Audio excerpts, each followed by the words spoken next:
Hello and welcome, नमस्कार, प्रणाम। मैं हूं अभिषेक। आज हम जा रहे हैं एक ऐसी जगह जहां पहुंचना प्राचीन काल में बहुत मुश्किल था, क्योंकि वहां का जो मार्ग है बहुत दुर्गम था, जहां आसानी से जा ना पाओ।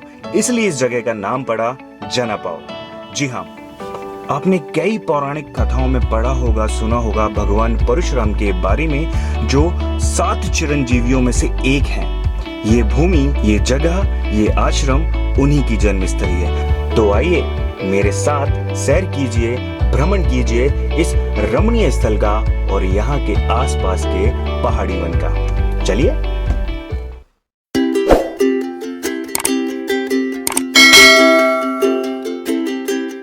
तो ये हम निकल पड़े हैं अपनी मंजिल की ओर और देख सकते हैं आप रास्ते में बहुत खूबसूरत पहाड़ हैं। वो कहते हैं ना कि सफ़र का मज़ा लेना है तो साथ में सामान कम रखिए, और ज़िंदगी का मज़ा लेना है तो दिल में अरमान कम रखिए। कम अरमान के साथ, कम सामान के साथ हम निकल पड़े हैं जनापाव की ओर। ये देख सकते हैं कुछ इस तरह के नेविगेशन बोर्ड आपको देखने को मिलते हैं। कभी कभी सफ़र जो है मंजिल से खूबसूरत होता है। आप देख सकते हैं कि सफ़र का जो मज़ा है इस वीडियो में भी आप देख सकते हैं। दूर ये पहाड़ियाँ, ये वादियाँ बेहद सुंदर हैं। और हाईवे पर हमें एक बोर्ड दिखता है जहाँ लिखा है जनापाव 4 किलोमीटर दूर। तो इंदौर से मुंबई हाईवे पे हम चल रहे थे अभी, और वहाँ से फिर बाएं हाथ पर ये परशुराम जी की जन्मस्थली मिलती है, जिसका रास्ता जाता है पहाड़ों के बीच से होकर। पहाड़ों को काट कर इसका रास्ता बनाया गया है, आप देख सकते हैं। और अंततः हम पहुँच गए हैं भगवान परशुराम जी की जन्मस्थली। तो जैसा कि मैंने आपको पहले बताया था कि आज हम आए हैं जनापाव। बहुत सारे नज़ारे हम आपको दिखाएंगे। इससे पहले आइए देखते हैं मंदिर के अंदर का व्यू। आइए मेरे साथ। तो नमस्कार, हम हैं जनापाव में और हमारे साथ हैं यहाँ के पुरोहित, जिनका नाम है ओम प्रकाश व्यास।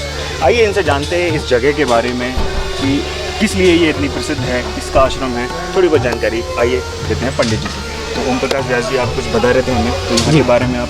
जी बिल्कुल, जय परशुराम। यहाँ सबसे पहले एक बात बताना चाह रहा हूँ कि ये इसका ऐतिहासिक प्रमाण अगर कभी आपको चाहिए, वैसे हम लोग पुराणों में भी कई बार सुना है, स्कंद पुराण में इसका वर्णन किया गया है। अधिकतर कालिदास का जो ग्रंथ है पूर्व मेघ और उत्तर मेघ, उसको पढ़ते हैं, उसमें इसका वर्णन बिल्कुल मिलेगा आपको। इसमें इसलिए ऐसा मिलेगा कि उसमें ये कहा गया था कि जब पूर्व बादल जो है मेघ है, उन्होंने ये कहा गया था कि यहाँ पर चर्म से, गौ के चर्म से बनी हुई है ना, चर्मणवती नाम की नदी है, उसको तुम जल से प्रवाहित करना, और भगवान शिव का मंदिर है वहाँ पर, और उसको तुम अभिषेक करके वहाँ से आगे बढ़ना। तो ऐसा वर्णन उसमें अपने पुराणों में मिलता है। पुराणों के साथ साथ में कालिदास ने भी अपने पूर्व मेघ और उत्तर मेघ में इसका वर्णन किया है। तो सबसे पहला ऐतिहासिक महत्व तो यह है, ये भगवान परशुराम जी का जन्मस्थली भी है। ऋषि जमदग्नि का, जी हाँ, यहाँ जमदग्नि ऋषि का आश्रम था। और इससे प्रमाणित ये भी होता है कि जो नीचे का जो स्थल है, आप नीचे अगर कभी देखेंगे तो यहाँ के जो पत्थर हैं वो लाल लाल हैं। तो हो सकता है यहाँ पर भीषण युद्ध हुआ हो और यहाँ की मिट्टी लाल रक्त से भरी हो। उसका कारण ये था कि जो महिष्मति, आज जो महेश्वर जो आज नाम जानते थे, तो वो महिष्मति का राजा था, उसका नाम सहस्त्रार्जुन था।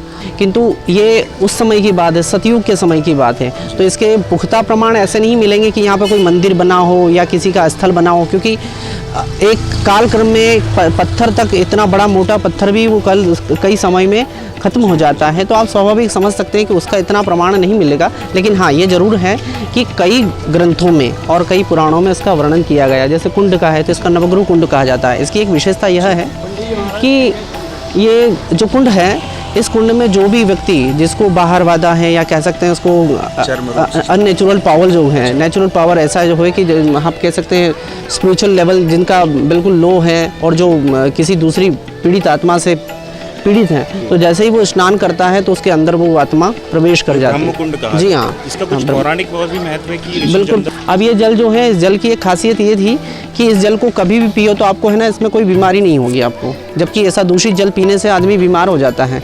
किंतु इस जल की एक विशेषता यह थी उस समय में। अब तो क्या है, बाहर से पानी लाकर इसमें डालना पड़ रहा है, क्योंकि पहले पानी इतनी आवश्यकता नहीं होती थी। लेकिन अब जब जन सैलाब जब आने लगा, यहाँ एक टूरिस्ट प्लेस जैसा बनना, वैसे दर्शनीय स्थल है ये। किंतु ये एक लोगों का आकर्षण का केंद्र रहा, इस वजह से सब लोग आने लगे तो इसमें पानी की कमी होने लगी, तो नीचे से व्यवस्था की गई। किसी नदी का या कुछ जी हाँ, स्थल भी जी हाँ, ये कुंड का उद्गम स्थल तो नहीं है, क्योंकि इसमें से बाहर पानी नहीं जाने के लिए, बाहर से पानी आने के लिए पीछे जो एक मैदान बना है, उस मैदान में से पानी अंदर आता है और इस पानी को स्टोर किया जाता है, इस वजह से कि ताकि पूरे साल भर हमें पानी अन्य कार्यों में लगाया जा सके। दूसरा, ये जो पीछे का स्थान है, भगवान शिव के मंदिर के पीछे का स्थान है, वहाँ से भगवान शिव का जो जल जो है, अभिषेक का जल वहाँ से निकलता है और वही नीचे गिरता है, और उसी जल के बाद से चर्मणवती यानी चंबल नदी का उद्गम स्थल है। और ये पूरा जो इलाका है, यहाँ से पूरे इसमें से पूरा पानी निकलता है, और नीचे की तरफ एक मंदिर है हनुमान जी का, पंचमुखी हनुमान मंदिर। किस तरफ होगा? ये जस्ट आप यहाँ सामने से देखेंगे तो नीचे मंदिर सड़क से जा सकते? नहीं, हाँ, सड़क से आप जब टर्न होते हैं यहाँ पर, उसके पहले से ही अगर कभी आप देखेंगे तो अंदर एक कच्चा रास्ता है, थोड़ा सा कच्चा रास्ता है, उसके बाद पक्का है, सीमेंटेड रोड है, वहाँ से आप जाएंगे तो पंचमुखी हनुमान का मंदिर है, और उसके नीचे बाकायदा आपको बिल्कुल नदी का स्थल दिखेगा, बड़ी नदी सी थोड़ा सा चौड़ा सा पार्ट दिखेगा, पर वहाँ पर इतना बड़ा नहीं है, क्योंकि आसपास से पानी जो स्थान होता है, अभी अगर कभी पानी इस बार अच्छा गिरा होता तो स्वाभाविक पानी आपको दिखता और बहुत सुंदर सा, और आप जब रास्ते से आए थे तो आपको दिखाई दे जाता। उसके बाद एक भैरू जी का मंदिर आता है, उससे पहले वहाँ से वो सब नदी निकली है, वो नदी मेन उसका रास्ता है, वहाँ पर एक पुल बना है, पुल के बाद से। यहाँ पर कोई ऐसा महोत्सव या कुछ ऐसा मेला? जी हाँ, जी हाँ, कार्तिक पूर्णिमा को, कार्तिक की पूर्णिमा के दिन यहाँ मेला लगता है, और यहाँ भंडारा भी होता है, और पूरा यहाँ से वहाँ तक पूरा भर जाता है, हज़ारों की संख्या में लोग आते हैं, दर्शन करने जाते हैं। और उसमें क्या होता है, कार्तिक जो स्नान करते हैं जो मनुष्य, तो यहाँ पर दीपक छोड़ने आते हैं, दीपक का पूजन करते हैं, जो प्रातः, जी हाँ, ब्रह्मकुंड में वो दीपक छोड़ते हैं, दीपक की पूजा करते हैं, अन्य देवताओं का स्थान है, दर्शनीय स्थल भी है, तो यहाँ पर लोग आते रहते हैं। और ये सबसे ज़्यादा, और हर अमावस्या को भंडारा तो होता ही है इसमें। जी, और कुछ जानकारी पंडित जी आप देना चाहें? और भी हम देख रहे हैं ये मंदिर निर्माण हो रहा है। जी हाँ, ये किसके बारे में है, ये मंदिर के बारे में आप बता सकते हैं? ये भगवान परशुराम जी का मंदिर बन रहा है, और ये हमारे जो बड़े बाबा जो थे बद्रीनाथ जी महाराज, उनका पूर्ण रूप से स्वप्न था कि वो यहाँ पर एक भव्य मंदिर बने उनका, और यहाँ पर एक गुरुकुल हो जहाँ विद्यार्थी पढ़ें। तो उनका सपना तो वो पूरा होने को है वैसे, पर वो आज वो यहाँ नहीं है, लेकिन उनकी शायद उनका यश रूपी शरीर जो है वो यहाँ पर विद्यमान होगा, वो शायद यह देखते होंगे। तो अब ये कुछ ही समय में तैयार होने वाला है, हो सकता है इस बार की अक्षय तृतीया पर ये इसका उद्घाटन भी हो जाए। यहाँ पर मूर्ति भी तैयार हो गई है जो इंदौर में रखी हुई है, और इसके अलावा जो मंदिर है ये भवन निर्माण हो चुका है, अब इसमें प्रतिष्ठा के बाद में ये मंदिर हो जाएगा, और लगभग हम ये मानते हैं कि इसकी स्थान जो है जन्मस्थली वो यहीं होगी भगवान। पहले जब ऋषि जमदग्नि थे उस समय ये गुरुकुल ही हुआ करता था, जहाँ वो हाँ, बिल्कुल बिल्कुल बिल्कुल बिल्कुल बिल्कुल। लेकिन मैं ये जानना चाहता हूँ कि इतना महान तीर्थ स्थल है ये, और इतना पौराणिक कथाओं में इसका वर्णन मिलता है, लेकिन उस हिसाब से इसका डेवलपमेंट नहीं है। वो नहीं बता, उसका कारण, जी हाँ, उसका कारण, सबसे महत्वपूर्ण कारण यह है कि भगवान परशुराम का जन्मस्थली है, और यहाँ से वो जब जैसे ही चले जाते हैं तो फिर जमदग्नि की हत्या कर दी जाती है, तो इसके बाद फिर यहाँ पर आश्रम में कोई नहीं रहता है, और यहाँ से फिर ये निर्जन स्थान था, और ये बीहड़ था। ये तो अभी करीब 10, 15, 20 सालों के पहले अगर कभी हम देखें तो इतना ज़्यादा डेवलपमेंट हुआ है। इससे पहले तो बीहड़ था, यहाँ तो जंगली जानवर घुमा करते थे, तो बहुत छोटा सा, मैं छोटा था जब मैंने देखा तो यहाँ हम पैदल आया करते थे। मैं बहुत छोटा था तब हम पैदल आया करते थे, और पैदल ही जाया करते थे। आज से 15-16 साल हुए हैं इस चीज़ को बने को, लेकिन इससे पहले ये बीहड़ था, और यहाँ पर मूर्ति जरूर विद्यमान थी। और जो अंदर भगवान शिव की मूर्ति जो है वो शिवलिंग है, वो पुराना है, पौराणिक महत्व है उसका। और जो परशु रखे हुए हैं, कुछ त्रिशूल रखे वो तो वे बात के हैं। जो वहाँ थोड़ी बारिश हो रही थी, इस वजह से हम पंडित जी के साथ यहाँ आ गए। तो पंडित जी आप कुछ बता रहे थे। तो यहाँ पर इसके बाद में एक गुरुकुल की भी स्थापना की एक संकल्पना है जो वो करना चाहते हैं, तो हो सकता है ईश्वर की कृपा रही तो यहाँ गुरुकुल बनेगा। तो गुरुकुल में किस तरह की शिक्षा पद्धति के उस पर रहेगी?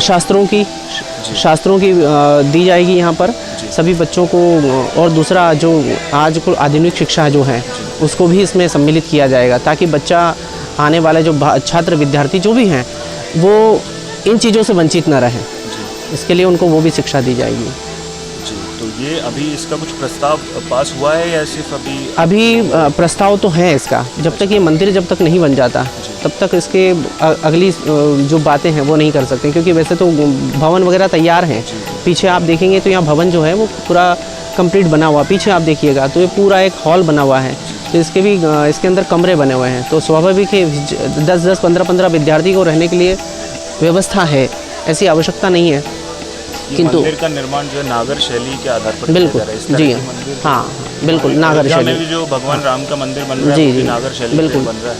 अच्छा, इसका एक ये भी रहता है कि जैसे भगवान जो विष्णु के अवतार हैं उनकी इस प्रकार की ही शैलियाँ बनाई जाती हैं। एक ये भी रहता है, भगवान शिव का जो है वो गुंबद और शिखर को प्रामाणिकता दी जाती है।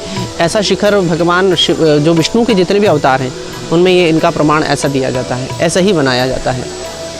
अच्छा, इसका कारण भी यह रहता था कि जो इसमें बीच में जो गैप होता था, इसके अंदर जो बीच गैप होता था वो एक तरह की एनर्जी को एकत्रित करता था, और एनर्जी जब उस मूर्ति के अंदर उतरती थी तो स्वाभाविक है, आप ये कहा जा सकता है कि किसी कवि ने, किसी एक लेखक ने बहुत अच्छा कहा है कि पुजारी की शक्ति मूर्ति में समाहित हो जाती है। जैसा पुजारी जितनी से पूजा करता है वो मूर्ति उतनी चैतन्य हो जाती है। तो यहाँ पर हो सकता है ये इतना भव्य इसलिए बना कि वो बाबा का आशीर्वाद रहा है या भगवान की पूजा इतनी अच्छी रही तो उन्होंने इतना चैतन्य किया इस स्थान को। नहीं तो कोई नहीं आता था यहाँ पर पहले। ये आपने बताया जैसे पहले भीड़ था, बिल्कुल जी जी, जाता नहीं था। जब ऋषि की हत्या हुई उसके बाद ये वीरान हो गया और अभी धीरे धीरे वापस से ये डेवलप हो रहा है और मंदिर भी बन रहा है। बहुत जल्द आशा करते हैं मंदिर बन जाए, फिर वापस हम आते हैं। और कुछ आप हमें बताना चाहें यहाँ के बारे में या कुछ अनुरोध करना चाहें, अगर मैं सरकार से बोलूँ या लोगों से बोलूँ तो आप क्या कहना चाहेंगे? अगर आप कुछ संदेश देना चाहें हमारे जो भी लोग हमारा वीडियो देख रहे हैं उनको। मेरा अनुरोध है कि हमारे बालकों को ऐसी शिक्षा जरूर देना चाहिए जिससे बालक जो हैं एक हमारे संस्कार को सीखें, हमारे सनातन संस्कृति को सीखें, क्योंकि आज की सबसे महती आवश्यकता है कि मनुष्य जो है हमारे संस्कारों को सीखे। और इतना वृहद संस्कार हैं तो मैं चाहता हूं कि आपके अपने परिवार में बच्चों को कैसे कपड़े पहनना होता है, कैसे रहन सहन होता है, कैसे बात करना होता है, ये सारी चीज़ें आप लोगों को पता होती है। किंतु जब मनुष्य के जब बच्चे बड़े हो जाते हैं, अलग तरह का व्यवहार करते हैं, तब मनुष्य कहता है कि हमारे बच्चे अच्छे नहीं हैं। इसका कारण हम ही होते हैं। इसलिए मेरे सभी लोगों से अनुरोध होता है कि सभी लोगों को अपने संस्कार, अपनी संस्कृति का संस्कार देना चाहिए। अन्य धर्मों को लोग सब सारे संस्कार देते हैं, उनके बड़े से गुरुकुल बने हैं, उनके मदरसे वगैरह हो सकता है सबके बने हैं, किंतु आज की परिस्थितियों में हमारी संस्कृति को सिखाने के लिए कोई भी नहीं आगे आता है। तो हमारे घर से उसकी शुरुआत करें। तो मैं कह रहा हूँ कि आज हमारा जो धर्म है वो भी टिका रहेगा, कि क्योंकि धर्मो रक्षति रक्षितः। आप धर्म की रक्षा करोगे तो धर्म आपकी रक्षा करेगा। धन्यवाद। बहुत बहुत धन्यवाद पंडित जी। और अभी आपने सुना कि सनातन संस्कृति के ऊपर इन्होंने बहुत जोर दिया। बहुत सारी चीज़ें थी, जैसे आपने सुना होगा कि 64 कलाएं हैं, विद्याएं हैं, शास्त्रों में हर चीज़ की शिक्षा दी जाती थी। क्या थी वो सारी चीज़ें? बहुत जल्द हम उस पर भी बात करेंगे, लेकिन शास्त्रों की तरफ मुड़ना बहुत ज़रूरी है और हमारी संस्कृति की तरफ जुड़ना बहुत ज़रूरी है। तो ये थे ओम प्रकाश व्यास जी जो यहाँ के पुरोहित हैं। बहुत बहुत धन्यवाद श्रीमान जी आपका। और चलिए और थोड़ा मंदिर का भ्रमण करते हैं, आश्रम का भ्रमण करते हैं। तो अभी आपने यहाँ के पंडित जी के विचार जाने और बहुत सारे व्यूज़ आपने मंदिर के देखे होंगे, इस आश्रम के देखे होंगे। आइए अब जानते हैं उन लोगों से इस जगह के बारे में, इस आश्रम के बारे में, जो यहाँ दर्शन के लिए आए हैं, यहाँ भ्रमण करने के लिए आए हैं। तो कुछ लोग हैं, उनसे मैं बातचीत करने जा रहा हूँ। आइए सुनाते हैं उनसे हमारी बातचीत। तो सर आप बताइए आप कहाँ से आए हैं और यहाँ का रेफरेंस आपको कहाँ से मिला? मैं इंदौर से आया हूँ। यहाँ का रेफरेंस मुझे नेट से मिला। नेट पे कहाँ से? मैं यूट्यूब पे सर्च करते रहता हूँ दार्शनिक स्थल, तो मुझे जाना पाओ दिखा परशुराम जी की स्थली। मुझे बोला एक बार देखना चाहिए, अच्छी जगह है। तो आपको कितना समय लगा? आप कहाँ से आए हैं? मैं इंदौर से आया हूँ। यहाँ आने में 1 घंटे के लगभग लगा। इंदौर से लगभग 1 घंटा लगा? हाँ जी। तो यहाँ आपको क्या अच्छा लगा यहाँ की? यहाँ अच्छा है, मौसम अच्छा है, हरियाली है चारों तरफ जी, सुंदर जगह है। आदमी दार्शनिक स्थल आदमी घूमने आ सकता है। और हमारे साथ एक और दार्शनिक हैं, इनसे जानते हैं। सर आपका नाम क्या है और आप बताना चाहेंगे कि यहाँ आपको क्या अच्छा लगा, आप कहाँ से आए हैं? मैं अतुल मिश्रा। वैसे तो मैं बनास का रहने वाला हूँ, लेकिन इंदौर में विगत वर्षों से हूँ। और दार्शनिक स्थल तो है, बट यहाँ पे गंदगी और इसको मेंटेन नहीं कर रहे हैं। गंदगी बहुत ज़्यादा है, मेंटेन नहीं कर रहे हैं। और पंडित जी से बात करने के बाद ये भी पता चला कि कुछ एड्स मिलते हैं गवर्नमेंट से, तो उस जो भी एड का यूटिलाइजेशन है उसको प्रॉपरली होना चाहिए, थोड़ी साफ़ सफाई। और अभी जैसे मैं उत्तराखंड में था तो हर जगह पर्यावरण के ऊपर विशेष ध्यान रखते हुए कुछ सिगरेट और प्लास्टिक्स को एकदम से बैन कर रहे हैं। तो वो चीज़ हमारे ख्याल से एमपी के कुछ ऐसे स्थलों में जो कि अपने आप में अच्छी जगह है, उसके डेवलपमेंट में ये सब रिस्ट्रिक्शंस लगाने चाहिए कि प्लास्टिक्स का यूज़ कम हो और साफ़ सफाई थोड़ा ध्यान रखें, थोड़ा इसका ध्यान रखें तो अच्छा है। बहुत बहुत धन्यवाद। ये समीर जी और ये अतुल मिश्रा जी थे, और हम भी गुजारिश करेंगे कि थोड़ा साफ़ सफाई का ध्यान रखा जाए। हमें पता चला कि ये अभी कुछ सालों पहले ही इस जगह का निर्माण हुआ है, तो उम्मीद करते हैं जब भी हम अगली बार यहाँ आएंगे तो हमें बहुत सारी चीज़ों में बदलाव मिलेंगे, और आप भी यहाँ ज़रूर आइएगा, आपको मज़ा आएगा। बारिश के सीज़न में ये जगह बहुत सुंदर है, बहुत रमणीय है, एक बार ज़रूर आइएगा। तो मैं हूँ अभिषेक भार्गव और आप मेरे साथ थे जनापाव आश्रम में। चलिए, इस वीडियो को देखने के लिए आपका बहुत बहुत धन्यवाद, शुक्रिया। जय परशुराम, जय श्री राम, जय हिंद, जय भारत।